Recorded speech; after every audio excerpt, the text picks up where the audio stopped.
Profe, ¿le puedo hacer una pregunta rápida respecto al trabajo práctico? Es que para eso estamos hoy. Contame. Buenísimo. Quería saber si estábamos evaluando y estábamos en el rubro de los juguetes, pero queríamos saber si podíamos hacer el de un termo, ¿Un qué? de un termo. Un termo para Sí, tomar sí, sí, mate. entiendo. Tomar mate, tal cual. A ver, como producto está bien, es válido. La pregunta mía sería si hay otro grupo que está haciendo termo y eso lo tiene Guillermo. Así que cuando Guillermo aparezca por ahí le preguntamos. Bueno, ¿Sí? dado el caso de que no haya nadie, podemos encarar ese frente. Sí, sí, la verdad que yo no. Sí, sí, sí, encaren el frente como termo, sí. Porque yo no vi que hay otro termo por ahí dando vuelta. Otro grupo que haga estos artículos que se consideran en el sector de camping, en el sector de vida al aire libre y en Está. ese sector. Y una última pregunta rápida también. El estudio de oportunidad, ¿nosotros deberíamos hacerlo paso por paso, aspecto por aspecto, como lo dicta el libro? ¿O podemos ver aquellos que son más relevantes para nuestros productos? Lo más relevante para el sector que vos estás eligiendo, y yo te estoy poniendo el termo en el sector de ocio, camping y afines, no en el sector de utensilios de cocina. ¿Cómo anda, Ah, Guillermo? gracias. ¿Hay algún grupo que hace termos? Termos para tomar mate, para sector camping, montaña. ¿No te suena? No, pero si no hace eso, Ignacio. Sí, sí, sí. Bueno, Pero profe. ahora pensemos. Eh, Corto. tenemos que hacer. Sí, ahí te escucho. No sé, perdón, se había cortado. No, de esos productos no he visto gente que haga ese tipo de bienes. Listo, lo pueden hacer entonces. Sí. A Buenísimo, ver, profe. Gracias. tenemos que estudiar.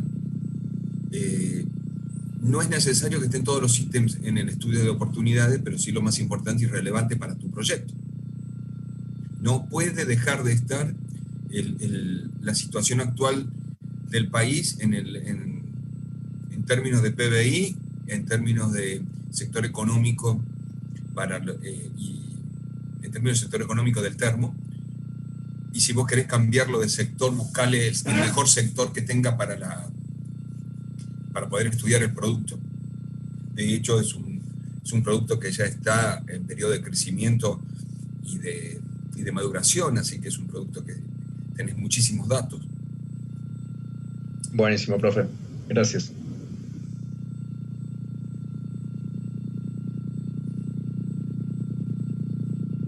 Yo no me acuerdo, Guille, pero bueno, Bueno, habría que revisar. sí, pero van surgiendo necesidades y está bueno que las vayan planteando, ¿o no, Ricardo? Sí, sí.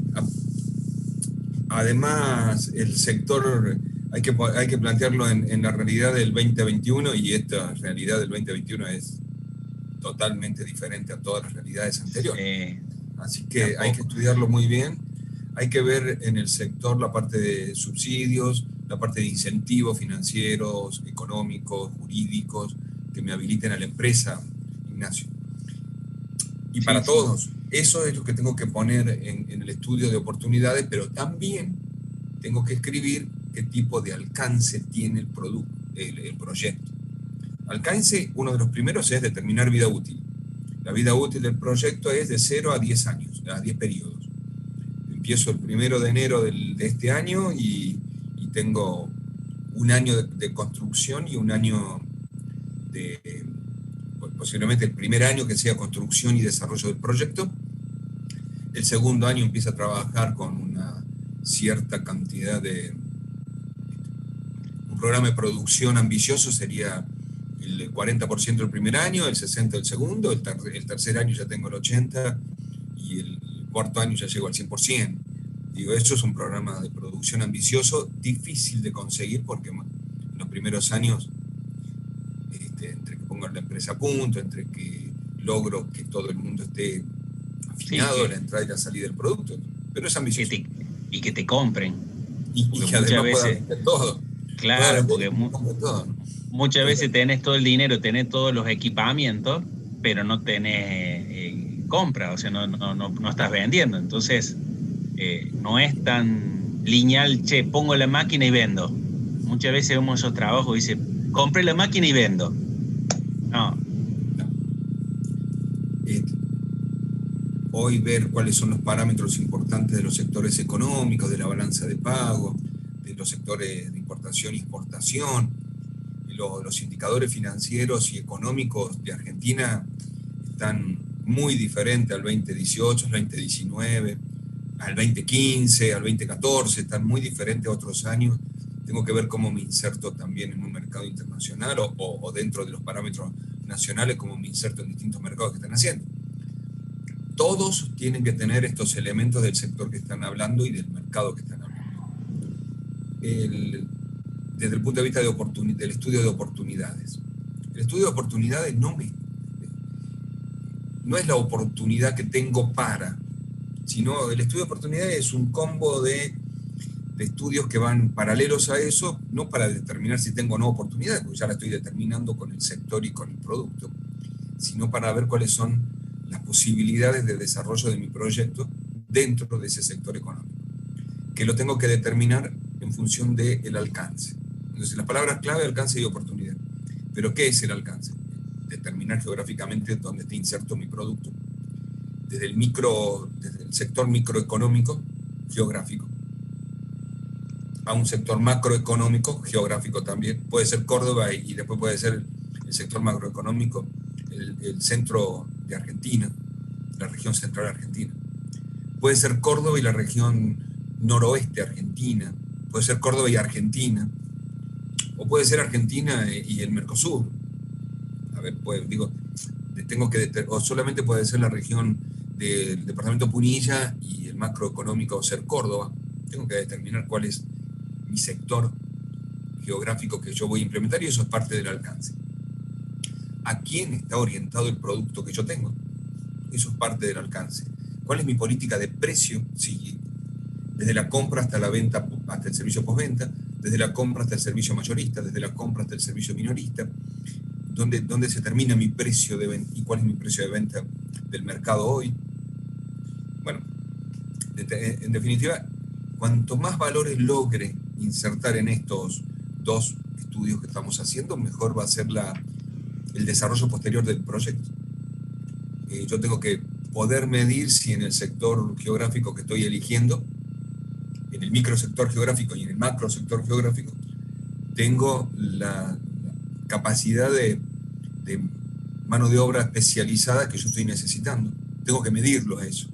También tengo que medir cuál es la relación de precio y volumen que tengo. También tengo que medir la relación de precio que tengo en el sector. Es decir, todos estos elementos me van a ir determinando después elementos para los estudios posteriores. Cuando haga mercado voy a tomar datos de lo que son los estudios de oportunidad y alcance, etc. Y así. ¿Quién otro está trabajando en eso? ¿Qué otro grupo? ¿O están todos viendo el partido argentino? No, hoy era clase. Profe. Sí. Con mi grupo le queríamos avisar de que somos el grupo 20 y estamos, en la clase pasada le habíamos dicho que estamos entre gin y alfajor, que no son dos productos muy parecidos, pero estamos por decir cuál íbamos a elegir.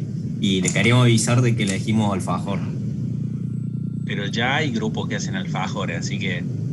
Y también hay que hacen gin. Sí. Pero bueno, es más novedoso el gin. Bien, o sea que deberíamos elegir gin, básicamente. Sí, a ver, el tema es que cuando hablamos de un destilado, podemos hablar de varios tipos de bebidas, no es solamente el gin. Alfajores, podemos hablar de otro tipo de golosinas si querés. Pero escriban en el correo y nosotros determinamos ahí en función de los grupos, los balanceamos. Gin como bebida. Sí. Yo pensé que gin de la industria textil de pantalón, gin. No, claro, está bien. No. Gin como bebida. Perdón, hay varios grupos que le han interesado como bebida del gin, no sé, es como que está de moda hoy, varios le han interesado. Y la verdad es que como trabajo práctico está bueno porque pone una destilería y todo ese proceso. O sea, no es que compro el alcohol y le pongo solamente vamos a decir, se le pone no me acuerdo como un arándano, una cosa así, pero el proceso es poner una destilería, ¿no? Eso tú tienes que tener en claro. Igual que una fábrica de alfajores, también es un proceso general. El tema de los alfajores es como que venimos viendo ese proyecto hace más de 15 años. O sea, Bien, es entonces como que podemos elegir otra golosina, sí, que no sea sí, alfajor. busquen otro tipo de Bien, puede golosina. ser colaciones, conito, cualquier. Sí, es lo mismo, ¿no? Todo lo que me está diciendo son lo único que cambia el dulce de leche. Fíjense que ese yumi, gomita de caramelo, otro tipo de proceso. Traten de buscar otro tipo de proceso. Claro, claro. Bueno. ¿Y por qué no gin? Está bueno el gin. No, porque nosotros habíamos decidido alfajor por un tema de que conocíamos más sobre el tema, conocíamos más sobre el proceso, sobre el mercado. Entonces, nos habíamos decidido por ese. Hagan, Pero bueno, por eso, ahora Fede, hacenos un mail, mandan un mail y decirnos, alfajor y dan una alternativa. Y nosotros analizamos en función de los grupos que hay, porque la idea es que tratemos de no pisarnos los trabajos. Y la idea es que sea, vamos a decir, un poco más abierto el mercado de los proyectos para que podamos valorar y que todos puedan ver diferentes formas de cómo evaluar los mercados y todo lo demás. Pero por eso, mandan un mail con la alternativa, ponerlo alfajor y pone algo más. bien, bien, buenísimo. O sea, Muchas pero que no gracias. sea conito, porque esto es lo mismo. ¿Se entiende? Claro, claro. Bien. Profe, ¿Sí? Mauricio. nosotros somos el grupo 8 y bueno, habíamos elegido destilados, pero estábamos evaluando cambiar a tupper electrónico, eléctrico. ¿Puede ser? ¿Qué cosa eléctrico, perdón? Tupper. Tupper eléctrico, no sé qué es tupper eléctrico. Son Son, tupper que se conectan, digamos, que sirven para calentar las comidas. Ah, mira, no tenía ni idea. Está bueno, ¿eh? Es algo novedoso. Está Sí, bueno o el sea, producto, está bueno el producto. estaba viendo, no hay, o sea, es todo importado. Se consigue, pero es todo importado. No hay acá fabricante, por lo menos lo que hemos visto No hay de eso. fabricante, pero el producto ya está en el mundo, ¿me estás diciendo? Sí, sí, Podríamos plantearlo como un producto sustituto de importación, ya que la importación va a estar complicada los próximos Claro. años. claro. ¿Y qué, perdón, mi consulta, ¿y qué tiene una resistencia dentro del tupper? Exactamente. Ah, mira vos. Miren, hoy o ayer leí una persona que hace perfiles de aluminio que son para decoración. Y eran perfiles que acá en Argentina no se trabajaban y compró la matriz y hoy pasó de ser un proceso, vamos a decir, muy reducido a tener una facturación de 82 millones en el año pasado. O sea, lo que estamos tratando de transmitir es que está bueno algo novedoso. O sea, que tenga mercado, que puedan ustedes desarrollar y aprender. Eso es lo que tratamos de buscar. Y con algunos productos que son, vamos a decir, procesos muy conocidos, muy trabajados. Y lo que buscamos es un plus, a ver, lo vamos a reconocer ese plus, ¿se entiende? Como le decía ahí el compañero, hay trabajos que lo venimos viendo hace más de 10 años. La idea es tratar de romper esa inercia. Profe, yo soy parte del grupo. Te quería consultar, ¿lo podemos plantear como un producto sustituto de un tupper común, en vez de, porque recién el otro profe dijo plantearlo como un producto sustituto importado. ¿Podría ser un producto nuevo, sustituto de un tupper, digamos, normal? ¿Se podría plantear así? ¿Por qué sustituto? Esa es la pregunta. No, yo también lo veo por la parte de que cuando vas al trabajo, al colegio, o todos estos lugares que llevas tu tupper y necesitas un microondas, sustituto a eso, tener las dos cosas en uno, digamos. Además de que los microondas, además de decir que todos meten de comida los tuppers y se llena de bacterias y todo, es bastante insalubre. Sí, lo único, no tengo ni idea cuánto puede ser el precio, es muy elevado con respecto a un tupper común, como para entender de dónde estamos hablando, ¿no? Yo lo he visto en Mercado Libre en 3.500 pesos, 4.000. ¿Y cuánto vale un tupper de marca Tupper? Vieron que esos son caros. Y están, no sé, pero calculo con 1.000 pesos, digamos. Bueno, analícenlo. Yo, a ver, vuelvo a decir esto. Hay tecnologías que se pueden aplicar muy simple y pueden ser un buen mercado. Claro, sí, o sea, yo creo que es una cosa que al ser importado, eso, digamos, uno puede, y no es tan complicado o sea, por ahí, digamos, uno es bastante intuitivo cómo se puede llegar a hacer. Entonces, yo creo que, bueno, se puede competir también con el tema del precio, porque no se fabrica acá. Sí, miren, habría que analizar y bueno, y ahí tiene. A ver, esto un poco como decimos Ricardo, los que son novedosos tienen un plus de esto, de analizar el mercado y todo lo demás, entonces lo vamos a considerar lo que es novedoso, ¿no? Y sobre entendemos todo, le entendemos la complejidad de conseguir esos datos también, ¿no? Pero ahí tenés que trabajar por elementos que son complementarios o sustitutos, entonces podés analizarlo si es que hablamos de mercado, podés analizarlo desde ahí. Y el precio de venta o el precio del mercado interno va a estar en función de productos similares o sustitutos y del plus que le quieran poner como diferenciación del tupper electrónico. Ese tipo de productos tienen que generar la demanda. Vieron cómo es, algunas cosas salen de moda y se compran millones y es porque es de moda. Hoy vemos en el termo ese que es verde, ¿cómo se llama? Ese. Millones de pesos vale y no sé, todos dicen que es buenísimo, yo no sé, no conozco mucho, pero es un precio 5 veces más de lo que vale un termo común. Era buenísimo. En realidad era buenísimo, en serio, en la época que se usaba solo para camping. Ahora pasó a ser, no es como el que tiene Ocer ahí, sino pasó a ser un termo de acero inoxidable por dentro y por fuera, con aislamiento, igual que cualquier otro termo del mercado, hoy de la fabricación. Miró. Bueno, pero claro, ¿qué tiene? La marca hace la diferencia, entonces... Pero ojo, hasta el 2000 eran buenísimos. Hoy hay termos del 2000 todavía que siguen funcionando sin problema en esa marca.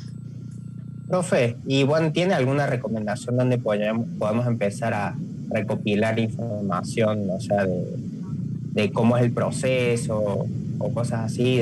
No te preocupes todavía no te preocupes por el proceso. Empecé a estudiar el mercado de productos sustitutos o complementarios a ese. Y empecé a estudiar sectores económicos, los alcances. Claro, fíjate los volúmenes de venta, ese que me dijiste, Mercado Libre, que ha tenido ese producto en los últimos tiempos, y vas relacionando datos, viendo promociones, viendo qué pasa. Lo bueno de Mercado Libre es que te dice cuántos ha vendido y todos esos datos. Claro, lo que pasa es que ahí lo vas a tener que asociar con algún otro producto porque no va a haber una estadística que te diga Tupper, calienta, no sé cómo se llamará, se venden tanto al año. No existe.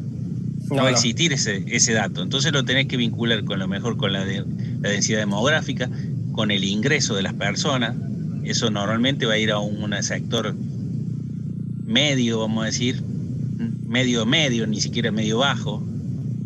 Entonces, a lo mejor a una cierta edad, tenés que ir segmentando posibilidades de clientes. Claro, profe, esa era mi consulta, porque no vamos a tener datos anteriores de un producto que es nuevo acá, digamos, en la región. Usaríamos lo que son los productos sustitutos o complementarios.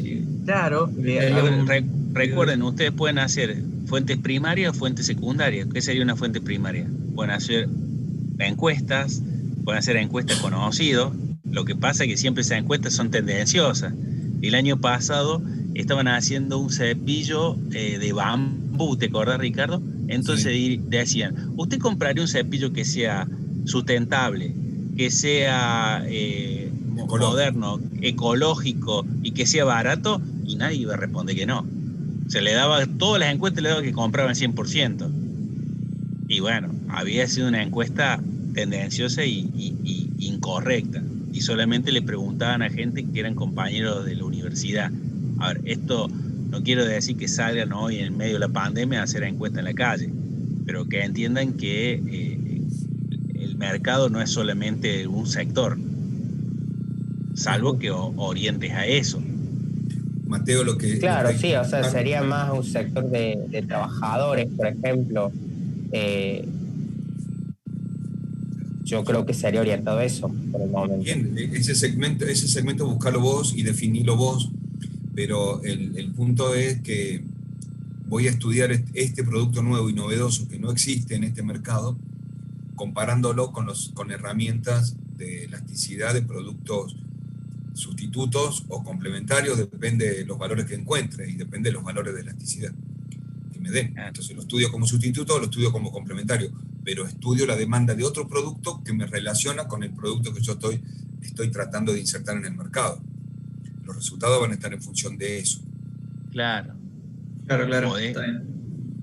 Podés asociarte con alguien que tenga el tupper y usted le pone la tecnología del calentamiento. ¿Entendés? Entonces, ni siquiera...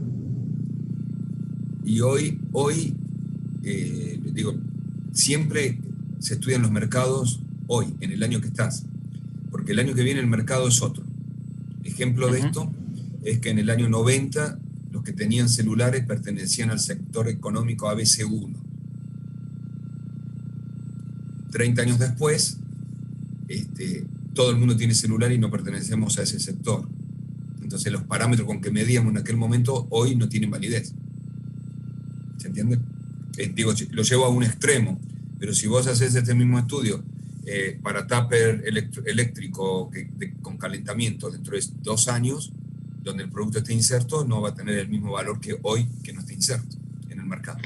Y profe, con respecto a la pandemia, por ejemplo el tupper, nadie está yendo a trabajar, salvo unos pocos, el resto es home office. ¿También debemos considerar pandemia o sería en 2019? Es la foto de hoy, No, es la foto de hoy, No 2019, 2020. 2021. Tengan en cuenta, Mateo, que la gran mayoría trabaja, los que menos son los que no trabajan hoy. Piénsenlo así. Sí, o sea, hay bastante que están yendo a trabajar, pero bueno, sigue siendo menos que en otros años. No, pero home office hacen poco. Fíjate la cantidad y cuál es la pelea que hoy hay en los debates sociales de que hay mucha circulación de gente. La gente está trabajando en la calle. Lo que tienen que tratar de cuando decía de Ricardo de eso de los celulares, yo trabajaba en ese tiempo vendiendo eso. Valía $1.000 cada tango, los teléfonos, y cada llamada valía $1, me acuerdo. 160 pesos una llamada por minuto. Tenemos las consignas del TV para cuándo sería la primera entrega. Va a ser seguramente después de las vacaciones, le van a poner fecha. La primera entrega del TP. No entiendo cómo ya tienen las consignas ya entregas si no hemos visto nada de ningún grupo. Estamos hablando. La idea de ver algo de algún grupo es entre mañana y pasado. Gianluca. Hola, profe, buenas noches. Yo le quería hacer una consulta porque nosotros elegimos con mi grupo hardware de TC, particularmente lo que son placas gráficas. Bueno, sobre todo por todo el contexto actual, pero más allá de eso, por todo el crecimiento del desarrollo de los esports y la minería de criptomonedas y bueno, la tecnología que cada vez va accediendo gente más joven y gente más vieja que también se va animando a acceder a eso. Lo que sí, bueno, producción nacional de eso no hay nada. Y te quería consultar si para eso si implicaba, digamos, para el desarrollo del trabajo práctico algún tipo de problema, digamos. No, para nada, al contrario. A ver, no vas a desarrollar componente electrónico, sino vas a ensamblar plaquetas. Son dos cosas diferentes, ¿no? Sí. Ese es el fin. Vas a ensamblar una plaqueta y lo vendes. Por ejemplo, hoy hay una excelente demanda de discos duros en el mundo por las criptomonedas. ¿Se entiende? También piénsenlo por ese lado. Sí, en realidad estábamos entre los dos productos, pero bueno, ahora el que más se usa para el cripto son las placas gráficas antes que la SC. Pero bueno, le quería hacer ese comentario, sobre todo por el hecho de bueno, producción en sí no hay, pero sí la posibilidad de ensamblar. Sí, bueno, Tierra del Fuego hace todo eso. Claro, ensambla no genera. Tal cual. Sí, siempre tengan en cuenta, como le dijimos, que tiene que haber un bien físico, porque si no tendrían que, a ver, ¿se puede hacer evaluación de proyecto de un servicio? Sí se puede, pero esta materia lo que buscamos es que cumpla con todas las unidades a desarrollar. Entonces lo que buscamos es que siempre exista un bien físico. Y en este caso que tiemble GeForce y Nvidia. Pero bueno. ¿Cuál es el que funciona de las plaquetas? ¿El Bitcoin?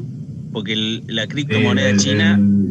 claro, la de Chia es con SC y el resto Bitcoin, Ethereum, demás es con placa gráfica. Claro, la placa gráfica y los Bitcoin, y ahora los chinos sacaron la de los... Bueno. ¿Qué tal, viste? Por lo menos no estoy desactualizado, o sea, como... Muy bien. Ahora, ¿habrá mano de obra para armar eso? ¿Habrá capital humano para desarrollar lo que es Sobran los ingenieros electrónicos en Córdoba, sobran. ¿Y los de sistemas también para hacer la programación y todo esto? Sí. Sí, la mano de obra acá en Córdoba, hay algo que falta mucho, que es gente de sistema. Sí. Hay mucha demanda y está por debajo la oferta, muy por debajo. Pagan cualquier cosa, ¿eh? Lo sé porque mi mujer trabaja en una empresa de software y está en recursos humanos reclutando gente.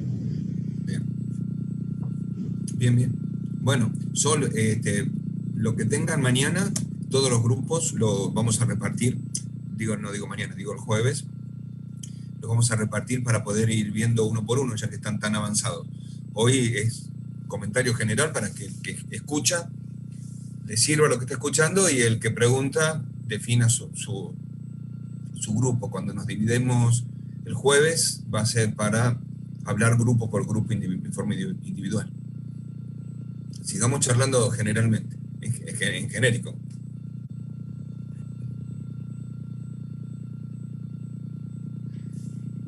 Bien.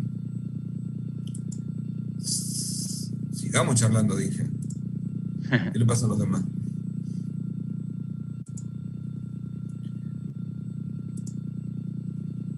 Están repitiendo los goles, me parece, Ricardo, por eso están todos. Pero si ya fueron los goles, sí, ya fueron en la primera parte, los primeros minutos. No, digo, pues generó una distracción ahí. Sí, me parece. Vamos a ver el partido, profe, mira. Está liberado, si nadie le obliga. No, por supuesto, vayan ustedes. Yo voy a... Arrancamos con alguna parte de esta parte. Bueno, me quedo con los 60 que estamos acá, porque Guillermo estamos con vos. La idea de hoy era esto que hemos hecho con la primera parte, de analizar lo que estamos armando con cada uno de los proyectos, y si no hay más preguntas o comentarios sobre lo que estamos definiendo de los proyectos, que el jueves nos vamos a separar los grupos, nos vamos a ir la mitad con Guillermo y la otra mitad irá conmigo a una sala diferente. Gracias a esto que nos permite armar salas. Y podríamos ir avanzando con la segunda parte de nuestra idea, que es avanzar con el análisis de la rentabilidad de la inversión del proyecto. Y para esto lo hemos dividido en 3 partes. Parte 1, parte 2, parte 3, y la rentabilidad de la inversión en términos de rentabilidad económica y de rentabilidad nacional. Así que arranquemos con la parte 1, y para los proyectos de inversión que estamos haciendo, una vez que los tenemos preparados, que esos son los temas de la unidad 1 a la 8, una vez que los tenemos preparados, y siempre digo, ¿no? Hablar de la unidad 1 a la 8 es una sola mera forma de poder poner en enciclopedia, en tomos, en unidades, con guías de control, algo que generan y darle forma de orden, pero en realidad lo que estamos haciendo es temas separados que tienen que ir a un conjunto de elementos y de herramientas integrados, forman parte de un todo, no se separan, no se separan. Y una cosa trae a la otra. Una decisión condiciona los datos de dónde viene y condiciona la gestión posterior a la toma de decisión. Entonces, está todo como encadenado. Por eso es que ustedes tienen que tener muy claro cuando analizan esta parte de la evaluación del proyecto, que tiene otra dinámica de trabajo. Cuando la analizan, tienen que ver esto de cuáles son los componentes del estudio de previabilidad que me va a servir para la evaluación y cuáles son los movimientos de la información. Eso que estaba en el Excel en las primeras partes. Y como guía de apoyo, como fundamentalmente guía de apoyo, la guía de control, que son marcos generales para poder trabajar.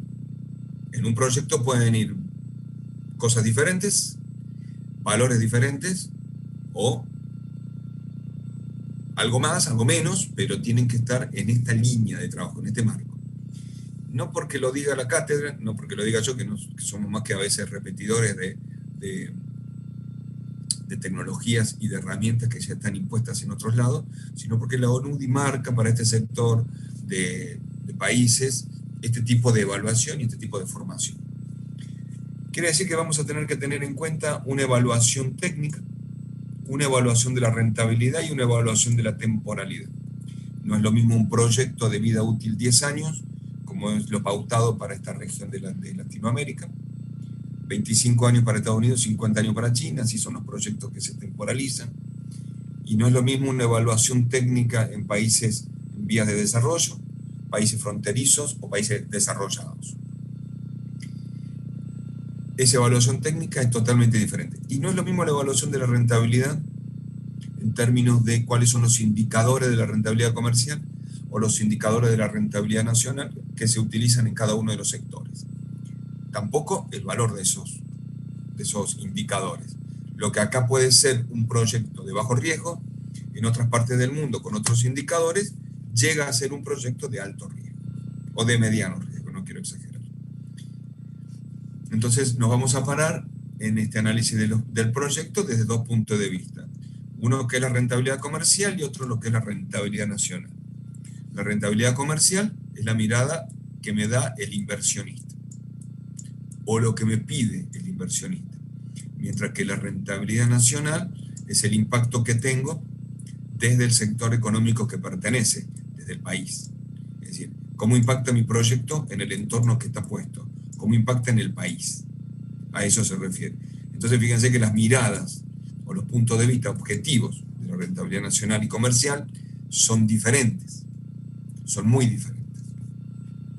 Así, por ejemplo, cuando hablamos de la rentabilidad comercial, y el término de rentabilidad es muy ambicioso, porque generalmente decimos, este proyecto es rentable, este proyecto no es rentable. Este proyecto es rentable si la mano de obra disminuye a la mitad, o si cubre el doble de mercado y vendo el doble, o si el precio de venta de este proyecto lo hago rentable si, a ver, en determinadas condiciones un proyecto puede ser rentable o no, pero la rentabilidad no solo habla de indicadores, sino habla de objetivos, de efectos, de qué estoy buscando con la evaluación del proyecto. Porque a lo mejor yo le diría, el objetivo de evaluar un proyecto es buscar un resultado financiero del proyecto. Entonces leo los efectos que tiene, y son solamente monetarios del proyecto. Y buscar efectos monetarios no me está sirviendo para nada. Me está sirviendo para mirar si tengo en cuenta algún indicador que me esté marcando distintos efectos que produce desde el punto de vista financiero y económico. No buscamos en eso. Por eso, y estaba pensando cuando miraba la diapositiva a ver si me había equivocado y había agarrado la del 2019, no, esta es la de este año, porque hemos planteado otras cuestiones nosotros. Acaba en esto. Cuando hablamos de política de precios y de precios en los proyectos, en la evaluación del proyecto, en el análisis de la rentabilidad, los precios que buscamos son precios de venta del producto. Precios de venta fundamentalmente en el sector económico donde yo estoy. Si es puerta de fábrica, si es minorista, si es mayorista o si es servicio postventa. Precio de venta. Y ustedes el precio de venta lo conocen como que es la suma del costo de mano de obra más el costo productivo más la utilidad menos los impuestos y me va a dar el precio de venta de un producto. Digo, una cierta estructura de costeo de un producto. Bien, en evaluación de proyectos, ese no es el precio de venta. El precio de venta es el precio que tengo en el mercado interno donde yo mido mi producto. Mido el producto. No lo estoy desarrollando para producirlo en la fase operativa. Lo estoy evaluando y midiendo para ver los efectos que tiene en la rentabilidad, en los indicadores. Así que el precio es el precio del mercado interno. Sí, es cierto, en la cadena productiva, pero hay una gran diferencia entre costear un proyecto y evaluar un proyecto. Así que el precio es un punto. Por otro lado, en condiciones de riesgo e incertidumbre como la que vivimos en Argentina, los reajustes temporales en función de tasa de intereses lo vamos a hacer en función del análisis de sensibilidad del proyecto. No lo vamos a hacer día a día ni valor por valor. ¿Qué les digo con esto? Lo traduzco. Tenemos un problema que las tasas de intereses del mercado se están moviendo en función de la inflación. Es decir, el parámetro que hoy mueve a los términos de reajuste, en condiciones de precio, de mano de obra, del valor del producto, y produce efectos totalmente nefastos en cualquier proyecto, es la inflación.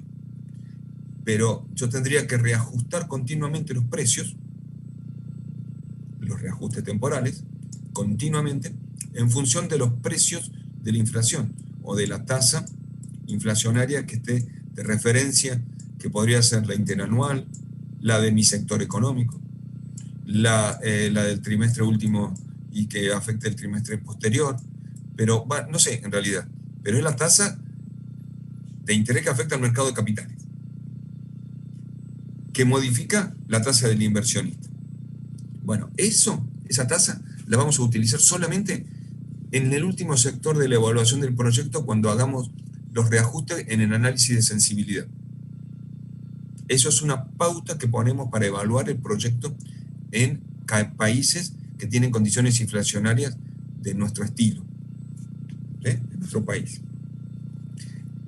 Hoy quiere decir que el precio de venta es hoy y le sacamos una foto hoy y lo mantenemos hoy, así como los precios de la mano de obra, los precios y después los ajustamos por inflación en el estudio de sensibilidad. Hay 3 estudios que se hacen al final del análisis de rentabilidad, que son los estudios de las variables sensibles, internas o externas del proyecto, que son los estudios de riesgo e incertidumbre, que los vamos a hacer a través de distintas herramientas, y una de esas herramientas es el Crystal Ball a través de su análisis de sensibilidad.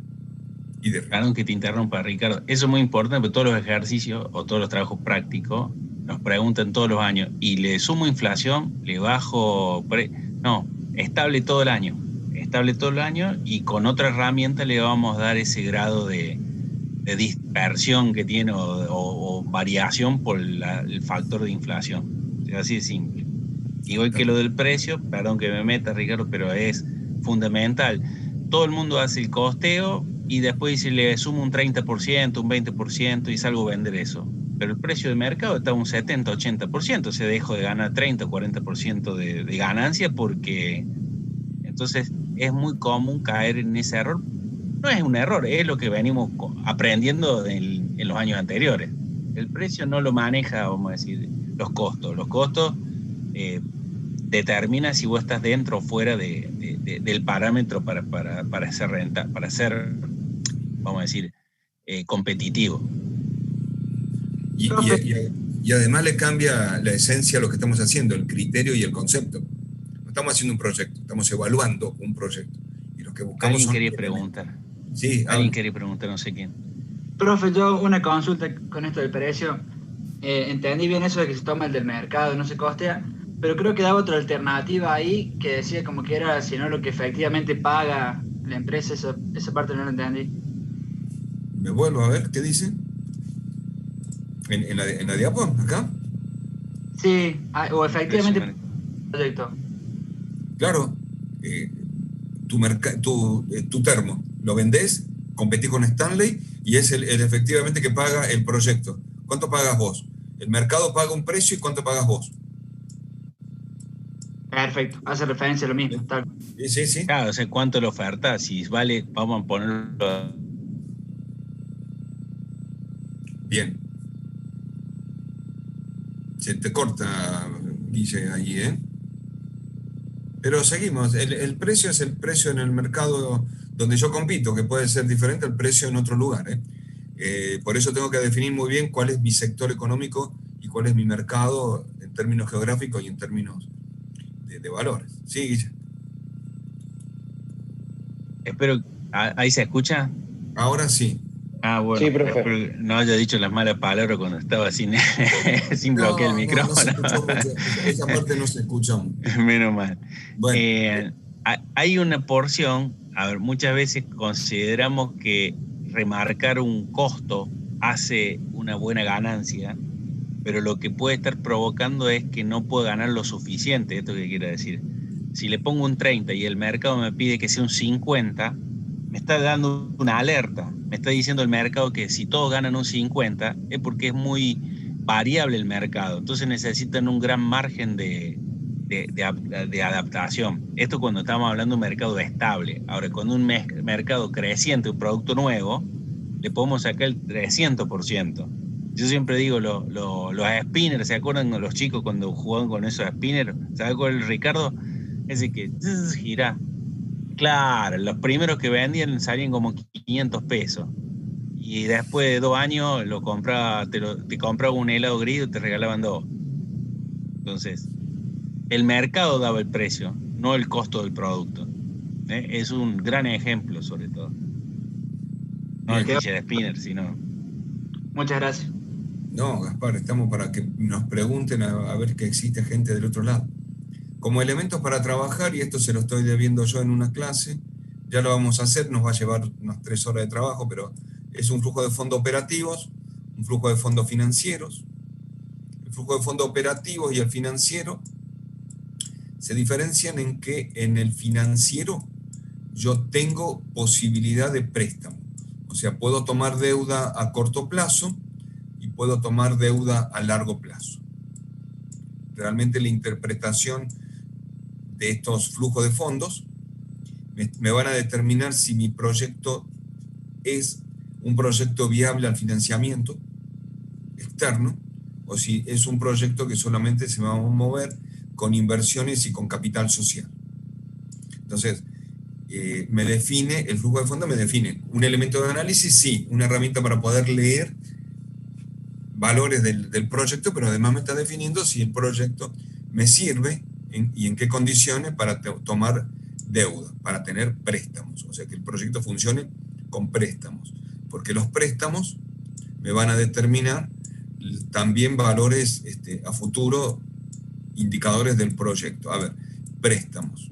Cuando yo tomo un préstamo, lo que estoy tomando es un cierto capital que lo voy a pagar con cuotas de amortización de capital y cuotas de interés. Pero hay otra variable dentro del préstamo, que son las variables temporales. Es decir, yo puedo tomar un préstamo a pagar en 6 años, con 2 años de gracia, o con 1 año de gracia donde solamente pago los intereses, al otro año solamente pago capital, y recién al tercer año empiezo a pagar capital más interés. Entonces, las variables temporales de mi préstamo también me determinan cuáles son las necesidades de negociamiento de mi préstamo. Negocio tiempo, más menos cuotas, más menos posibilidad de capital o interés, o negocio pagar capital o solo interés, o las dos cosas juntas, que es la cuota del crédito de amortización de mi crédito. Entonces, en eso se negocian los créditos. Los créditos son a corto plazo o los créditos son a largo plazo y van a tener diferentes tasas de interés. Estos flujos de fondos operativos y financieros me van a determinar entonces si mi proyecto es viable. No dije rentable, dije viable para el financiamiento de la inversión, con préstamos o sin préstamos. O en qué condiciones va a ser con préstamos y en qué condiciones va a ser sin préstamos. Otro elemento importante para el trabajo son los balances proyectados. Los balances proyectados y los estados de resultados hablan de otro elemento importante que son los activos, los pasivos, los dividendos. ¿Sí? Dividendo, cuando uno habla de un estado de resultado proyectado, habla de dividendo y de rentas. La renta es lo que se lleva el inversionista cuando cubre un porcentaje de la ganancia. En cambio, cuando hablo de activos y pasivos, estoy hablando de patrimonios netos. Entonces, y es diferente a lo que vimos en el análisis de capital de trabajo, que veíamos activos y pasivos, pero activos corrientes y pasivos corrientes. Bien. Vemos. La rentabilidad comercial, o para llegar a la rentabilidad comercial, vamos a caminar por dos grandes caminos. La rentabilidad de la inversión y sus indicadores, y el análisis financiero. Hoy solamente vamos a hablar de algunos indicadores de la rentabilidad de la inversión. El análisis financiero lo dejaremos para ver otros elementos. Pero entre los dos, la rentabilidad de la inversión en indicadores y el análisis financiero y sus indicadores, van a darme la rentabilidad comercial, la perspectiva de rentabilidad comercial. Para hacer la rentabilidad de la inversión, vamos a ver, es decir, la parte financiera la dejo un ratito de lado, vemos la rentabilidad de la inversión. Vamos a dividir el análisis en dos métodos: los métodos estáticos o simples y los métodos actualizados o dinámicos. Bien, un método estático se basa en una foto de un año que se va a llamar año normal. El año normal, por definición económica, no es el año que estoy en el 100% de la producción, o sí, pero es un año que estoy al máximo de la producción posible, 80, puede ser 80% de la producción, pero que en el año estoy pagando, si tiene crédito, estoy pagando deuda en términos de capital y en términos de intereses. Que también tengo la mano de obra un 70%, que tengo la venta y la compra en un 70%, que tengo la empresa montada en más de un 70%. Es decir, se basa en solamente la perspectiva de un año que nosotros lo definimos como normal. Y no es cualquier año. Sí, es un año que sí, que tiene esta característica. En los métodos actualizados o dinámicos, vamos a tener que tener en cuenta los valores de actualizados y tiene en cuenta toda la vida útil del proyecto, los 10 periodos para nuestros proyectos, 10 periodos. Y tiene en cuenta para cada uno de los periodos los valores de actualización del primer periodo al año 0, del segundo periodo al año 0, del tercer periodo al año 0, del cuarto periodo del año cero. Y, dicho de otra manera, actualizar es justo la operación financiera contraria a capitalizar. A ver, ¿cuándo capitalizo yo un bien? Cuando lo pongo en n periodos, desde el año cero, pasando por todos los periodos intermedios, y del periodo 0 al 1 ganó ese capital, ganó intereses y se transformó en un monto. Del periodo 1 pasó al 2 y se capitalizó. Y si yo lo veo solamente con el capital inicial, pasó al periodo 2 dejando de lado el interés para el periodo 2. Esto que estoy haciendo es capitalizar periodo por periodo. Capitalizar. Es justo lo contrario de la actualizar. Actualizar es traer valores futuros al día de hoy. Capitalizar es tener valores hoy y capitalizarlos a futuro. Nosotros lo que hacemos es capitalizar o actualizar con una función que se llama VAN, valor actual neto, que es totalmente distinta a valor neto presente o a valor neto actual que hace el Excel. Muy, muy diferente. ¿Cuál es la fundamentación de la diferencia? Es que el valor actual neto actualiza el primer periodo. El periodo 0 no lo actualiza. El valor neto presente sí lo actualiza el periodo 0. Quiere decir que el valor neto presente que me da el Excel piensa en la inversión de la foto para poder actualizar al 31 de diciembre. Por lo tanto, actualiza al 1 de enero. Nosotros no pensamos eso. Pensamos que la inversión se produce el 1 de enero y por eso ese periodo no se actualiza. Entonces es muy diferente una fórmula y otra. Y lo aclaro mucho a esto, que ya me escucharon decirlo, porque es un gran error, no en ustedes, que ustedes lo van a aprender bien, sino en evaluadores que están pensando que el Excel es la herramienta que le va a salvar todas las condiciones y utilizan la condición de lo que hace Estados Unidos y Europa, que es valor neto presente o valor neto actual, que es muy diferente la herramienta a lo que es valor actual neto. Bien, ya lo vamos a aclarar eso. Fundamentalmente es eso, ¿no? ¿Quién actualiza qué? El primer periodo no se actualiza. Entre los indicadores de los métodos estáticos tenemos la tasa de rendimiento simple, tasa de rendimiento. ¿Cuánto estoy ganando por mi capital? Y esa tasa de rendimiento del capital social o de la inversión total, si es que tengo préstamos. Entonces son dos tasas de rendimiento que me interesan en periodos diferentes. Una que si tengo inversión de préstamos y otra si solo tengo capital social. O la misma tasa me está diciendo, no, mira, la tasa esta es diferente a la que me pide el inversionista, por lo tanto no me conviene pedir préstamo. Y el otro punto es el periodo de recuperación de capital. ¿En qué año recupero el capital invertido? Desde el método estático, ¿en qué año estáticamente recupero el capital invertido? Son los tres indicadores que le van a interesar a mi inversionista.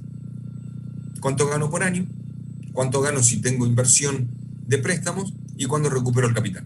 Respondería a esas tres preguntas. La tasa de rendimiento simple del capital social es un indicador que tiene en cuenta las utilidades netas divididas por el capital social. ¿Y cómo está? 6%. Capital social es todo lo que ponen los socios. Hay dos tipos de socios, que los vamos a definir como capital social y como colaboradores. En definitiva, como accionistas y como colaboradores. Son dos. El accionista pone capital social. Espera la recuperación de ese capital más una tasa por la inversión que hizo, por el riesgo que corrió, y además espera una porción de los dividendos de la empresa. ¿Está bien? La tasa del inversionista tiene que ser menor a la tasa de la rentabilidad social del capital que puso. Entonces el inversionista va a estar contento, porque la tasa, que es un 40%, me cubre el 20% que estoy pidiendo como inversión.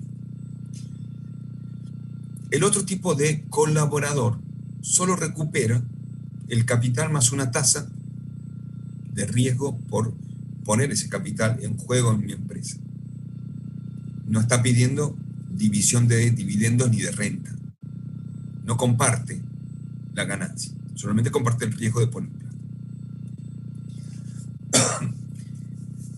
La tasa de rendimiento simple con respecto a la inversión tiene en cuenta la inversión total y tiene en cuenta utilidades netas más intereses pagados, porque esta tasa de rendimiento, que también tiene la condición de ser mayor a la tasa del inversionista, tiene en cuenta la inversión total, que son el préstamo total más el capital social. Entonces acá, según lo que me dé esta tasa, comparado con la anterior, yo puedo definir, ¿es un proyecto que admite préstamo o es un proyecto que con préstamo la tasa de rendimientos simple de la inversión no es comparable con la que me pide el inversionista y no me sirve? O sea, hay proyectos que solamente funcionan con capital social genuino, otros que funcionan con préstamos. Le muestro un cuadro de resultados de activos y pasivos, que sería un cuadro patrimonial, y veo que el activo corriente y el pasivo corriente es diferente. Digo, tiene efectivo como el capital, como el cálculo de capital de trabajo. Tiene cuentas a cobrar como el cálculo de capital de trabajo. Inventarios también. Otros activos corrientes también. En inventario puedo poner materia prima. Lo que no puedo poner en este activo son los productos en ciclos y en proceso o los productos terminados. Si pongo en activos, algo que no ponía en capital de trabajo, las propiedades de la planta, los equipos, ¿eh? Entonces va a dar diferente. El total de activos es igual al total de pasivos más el patrimonio. El total de activos tiene que ser igual a los pasivos más el patrimonio. ¿Qué entiendo por patrimonio? El capital social que yo puse, las ganancias que tengo en cada año y los ejercicios del resultado previo anterior. Esto es el total del patrimonio neto que yo tengo, que sumado al pasivo total, que el pasivo va a ser la deuda a corto plazo, a largo plazo, los gastos causados por cuentas a pagar, que son intereses, ¿no? Y las cuentas por pagar. Entonces, acá tengo un historial de activos igual a pasivos más patrimonio. Me vuelvo a pensar en qué es la tasa que me pide el inversionista. La tasa que pide el inversionista tiene que ver con lo que él pretende ganar, pero no es una tasa cualquiera. No viene el inversionista y cae del techo y dice, la tasa que hoy quiero ganar es el 17%, el 22,4% o el 60%. Es una tasa que se compone de varias partes. La primera de las partes es la tasa libre de riesgo del mercado de capitales. Esta tasa, que hoy está en el orden del 4,5%, es la tasa que me ponen los bancos mundiales para sostenerme préstamos y para los países prestatarios o prestamistas. Esta tasa es la que marca el Banco Mundial o la moneda del Tesoro de Estados Unidos. Quiere decir que Estados Unidos, cuando pide plata a los bancos internacionales, lo logra tener a una tasa libre de riesgo del 4,5%. Devuelve la plata a ese valor. Compra créditos a ese valor. Porque es un país prestatario. No, perdón, prestamista. Prestatario es Argentina. Los países prestatarios son los países que, igual que los prestamistas, ponen plata todos los años en el Fondo Monetario y ponen plata en todos los bancos interamericanos de desarrollo, por ejemplo, en los bancos de desarrollo. Pero retiran, Estados Unidos retira mucho menos plata que Argentina, que retiraría más plata, en realidad porque es un país, ahí está la diferencia entre prestatario y prestamista. A Estados Unidos la deuda le cuesta 4,5%, a nosotros nos cuesta 4,5% más penalizaciones y no bonificaciones por la deuda, sino que en realidad son penalizaciones. Entonces el inversionista dice, pongo la plata en el mercado libre de capitales, gano 4,5. Yo ahora quiero más. Quiero 4,5 más una beta de mercado, que es un coeficiente de riesgo, más la prima de mercado del sector económico que pertenece, que es lo que gana una inversión en ese mercado. Si es petróleo, si es textil, si es electrónico, ¿cuánto ganaría? ¿Está bien? Bien. Hoy, a nuestro país, Argentina, nos están prestando más o menos el 19%. En realidad, ¿por qué? Al 19%. No es la tasa del inversionista de un sector económico, sino es la tasa de un país. Porque tiene que ver en cuenta con la tasa libre de riesgo más la tasa de riesgo país. ¿Qué es la tasa de riesgo país? A este valor conseguiríamos la plata nosotros. ¿Qué es la tasa de riesgo país?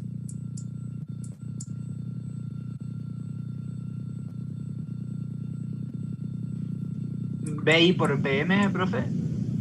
No, eso es lo que dice el inversionista que quiere ganar.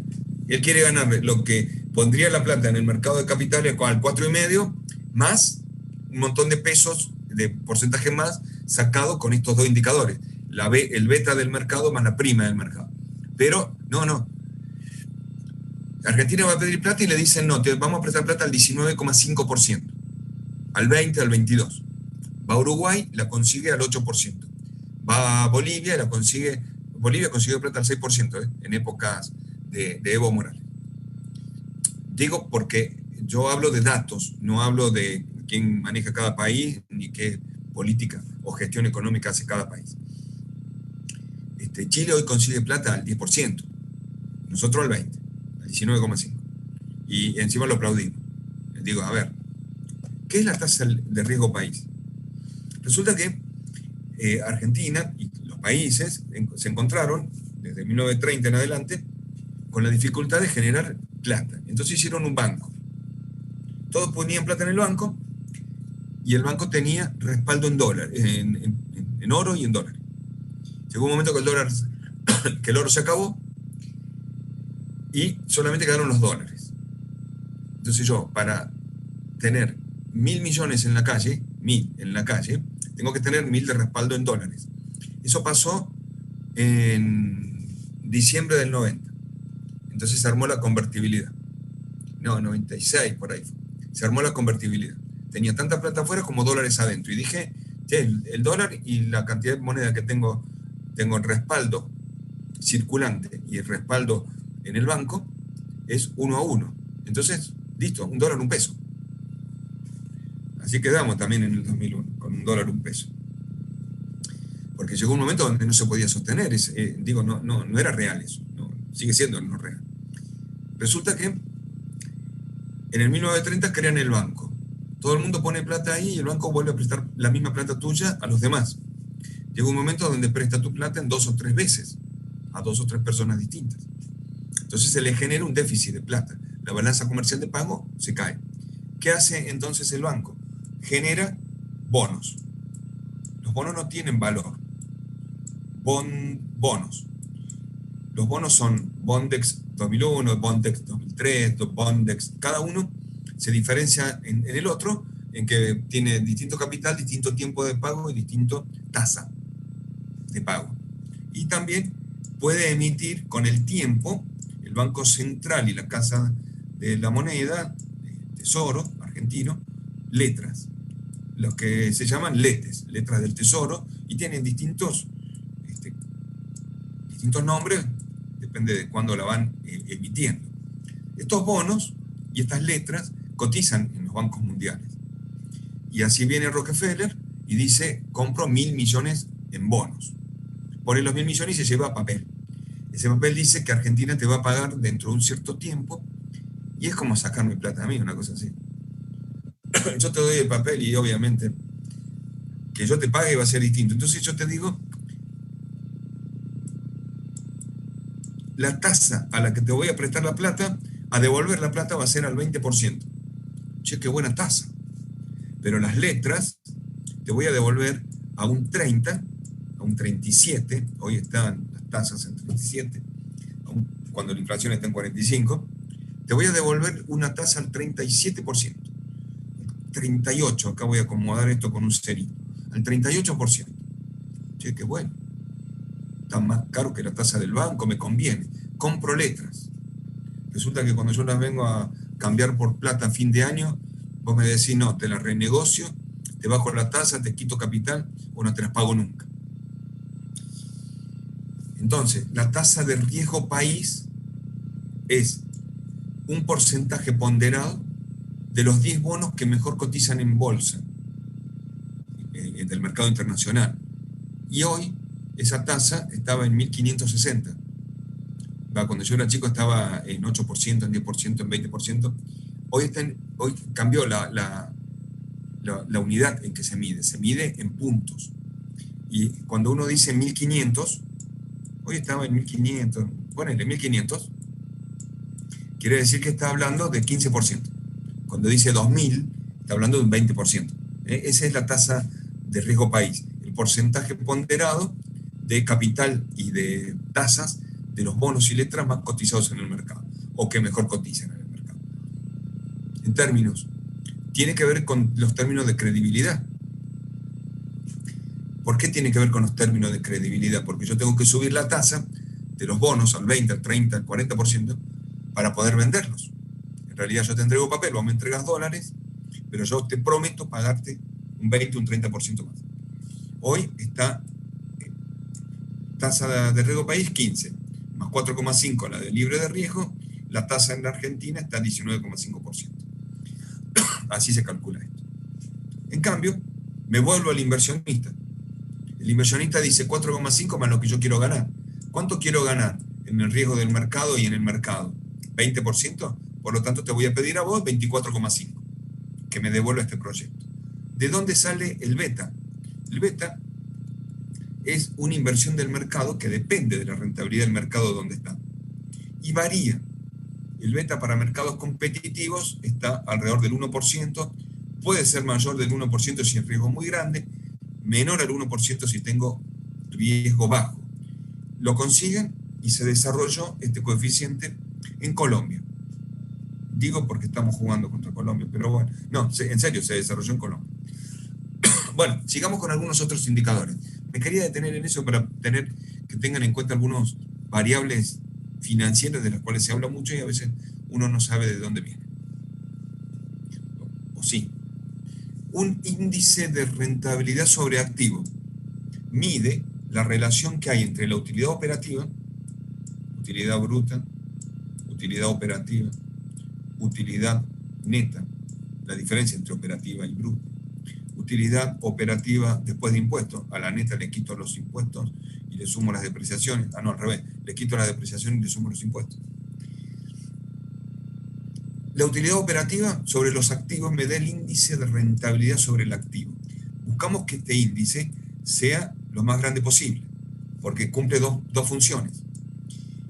Si comparo proyectos o si busco rentabilidades, estoy viendo que al ser grande tengo utilidades operativas altas y activos pequeños.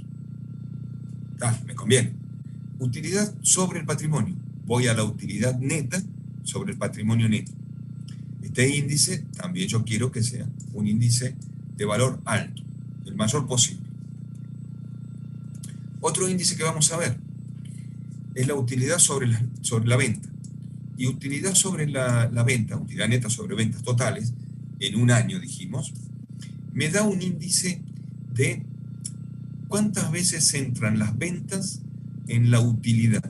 También estoy buscando que sea un índice grande, pero a su vez me está diciendo cuántas veces rota mi capital, y es el mismo concepto que la rotación en capital de mercado, rota la venta en la utilidad. Y por eso DuPont se le generó esta variable y dijo, si hay una rotación de activos en las ventas, voy a pensar en un índice de rentabilidad de DuPont. Tomó el índice de activos, el índice de la rentabilidad sobre el activo, y lo multiplicó y dividió por la venta, por lo tanto el índice no cambió. Pero resulta que encontró que la utilidad sobre la venta era el índice anterior, este que estábamos viendo. Y las ventas totales sobre el activo era la rotación que tenía el activo sobre la venta. Entonces encontró varias variables. Primero encontró, pensando en la rotación de las ventas y pensando en la rotación del activo sobre la venta. O sea que este índice es el producto de dos índices diferentes. El primer índice, utilidad sobre ventas, se lo llama margen sobre ventas, y al otro índice se lo llama índice de rotación del activo total. Este índice es el más importante desde el punto de vista financiero para el proyecto, porque me habla de las utilidades, las ventas y el activo. ¿Qué busco? Que los proyectos tengan un índice que esté en verde mayor al 4%. Si está entre el 4 y el 2, digo que son de mediano riesgo. Y si está por debajo del 2, este índice, la rotación es muy baja, el activo es muy grande, las ventas son muy chicas y son proyectos de alto riesgo. Entonces no solamente hablo de un indicador, sino que tengo que darle parámetros al indicador. ¿Qué me dice el indicador del proyecto? A lo mejor este índice habla mucho más que la tasa de rendimiento simple del capital social. Entonces al inversionista, cuando yo le haga mi evaluación del proyecto, le voy a decir que el índice de rentabilidad planteado de Dupont es mucho más importante que la tasa de rendimiento simple. Porque define, me mira, me mide mejor al proyecto que la otra tasa. Entonces no solamente vamos a tener que ver los índices e indicadores, sino ver cuál es el representativo de mi proyecto, para poder hablarlo después con el inversionista. El periodo de recuperación de capital es otro indicador. En términos estáticos, es una balanza, que si esto fuese recto, es una balanza que me dice cuándo las inversiones que yo hice en los distintos periodos se equilibraron con las utilidades del primer año, del segundo año, del tercer año, y se equilibraron con la suma de utilidades más depreciación. Cuando la suma de utilidad más depreciación se equilibró en un cierto periodo de tiempo, a ese periodo de tiempo lo llamo tiempo de recuperación de capital. Y voy sumando año a año, como hacíamos en el periodo para el análisis que hizo Lange, que íbamos sumando año por año y comparándolo con cuando teníamos que hacer el tiempo de recambio de un equipo. Año por año voy sumando. Sumo utilidades del primer año con utilidades son pesadas, inversiones son pesadas, comparado con utilidades más depreciaciones. Al segundo año, le sumo las inversiones del segundo año, más las utilidades de la depreciación del segundo año acumuladas. Entonces, como que ya tengo más plata. Al tercer año no invertí nada, pero sí le sumo utilidades más depreciaciones hasta que quede equilibrado. En el año que quede equilibrado se llama periodo de recuperación de capital. Bien. Me parece que hasta acá llegamos hoy. Vamos a dejar esta primera parte de los métodos actualizados para verlo el jueves. ¿Sí? Y el jueves vemos, además de esto, vemos la otra segunda parte con los grupos y nos vamos a separar. ¿Sí? ¿Les parece? ¿Bien? Estamos en eso. ¿No? Bueno, Sí, escucho. yo le quería hacer una consulta del trabajo práctico. Dale. Nosotros yo soy del grupo 6, primero habíamos elegido hacer jabones, pero el profe, la clase pasada, el otro profe no me acuerdo cómo se llama, él nos dijo que, o sea, no sé si estaría muy bueno, porque nosotros lo que habíamos pensado en un primer momento era hacer como una fábrica que venda como mayorista a otras fábricas, digamos. Sí. Yo había ido a una fábrica en Córdoba que hacían jabones y no producían para el mercado porque es como tienen mucha inversión para la ganancia que van a tener después, digamos. O sea, pero bueno, se hace en materia prima de jabones. ¿Qué? Perdón. Su producto es la materia prima para jabones. No. En la fábrica que yo fui, Sí. O sea, era como que ellos producían para, por ejemplo, Spadol, Nivea, o sea, todas las Para marcas otras del mercado. empresas. Claro, ellos le producían y No después... tenían su propia marca, sino que hacían producción a diferentes empresas. Claro. Eso es lo que decís. Claro, eso era lo que se nos había ocurrido porque usted, profe, nos había dicho que, o sea, era medio complicado insertarse en el mercado con una marca de jabones, digamos. Después, lo que habíamos pensado, porque, o sea, para hacer un producto más, o sea, con una tendencia, como ustedes dijeron al principio, era hacer, o sea, algo de ecología, porque, bueno, es como que está en tendencia ahora, como por ejemplo un shampoo sólido, pero hacerlo como para que vaya a un supermercado, no que sea un microemprendimiento. Sí, Bueno. el punto es que puedan generar una planta fabril. O sea, Claro. no tienen que tener una cierta escala, sino se imaginan que ustedes van a evaluar un producto que no puede generar una adquisición de un equipamiento. Estamos hablando de escala muy reducida. Tengan en cuenta que estamos estudiando ingeniería industrial. Claro, o sea, nuestra visión sería llevarlo tipo a una escala industrial, Industrial. ¿no? Sí, sí, Claro. sí. Ningún problema. A ver, el mercado les va a decir a dónde van a tener que llegar. Si Argentina alcanza o tendrá que ser nivel, un volumen mayor, no lo sé. Cuando Bien. ustedes hablan de productos que son muy específicos, recuerden que el mercado tiene que dar la capacidad de poder tener, vamos a decir, volumen y precio. Claro, sí. Y también lo que le quería consultar, sobre todo al profe Pianek, no sé si vos, Guille, sabes más, ¿dónde podemos sacar más información? Porque los datos que nos aparecen, sobre todo de cosméticos y eso de Argentina, son del 2018, 2019 para abajo. No hay problema, no va. Con esos datos podés trabajar. Sí, vayan Bien, vinculándolo bien. con la cantidad de población. Entonces vos vas viendo, decir, che, mira, en el 2009 había tal población, se vendía tanto. Ya vas haciendo una proporción. O sea, va creciendo. Pues normalmente esos productos tienen que ver con la cantidad de población. ¿Se entiende? Claro, sí. Sí, nos aparecieron varios como informes del gobierno de cosméticos, de todo el área de perfumería, sobre las exportaciones y Claro. eso. Y bueno, es bastante interesante, pero claro, era un informe del 2020 y tenía desde el 2019 de datos. Ningún problema. Pero bueno, sí. Ojalá todo el mundo consiguiera datos del 2019 y 2020. Claro, Tengan el en tema cuenta, sí. En el estudio de viabilidad buscamos hasta 10 años para atrás, ¿se imaginan? Profe, una duda con eso. Nosotros también nos pasó por ahí que encontramos info 2018 y no sabemos si tenía que ser justo así 2021, 2020, o podemos usar esos datos. Se busca la más actualizada y de ahí extrapolamos hacia adelante con las herramientas que conocemos y las variables que conocemos. Claro. ¿Está bien? La pandemia del 2020 y el 2021 nos cambió escenarios. Claro, Cambió escenarios.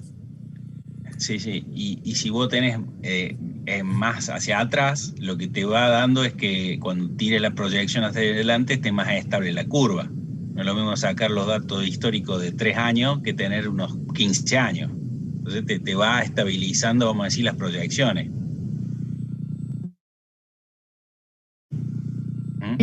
Profe. ¿Sí? Consulta. Buenas noches.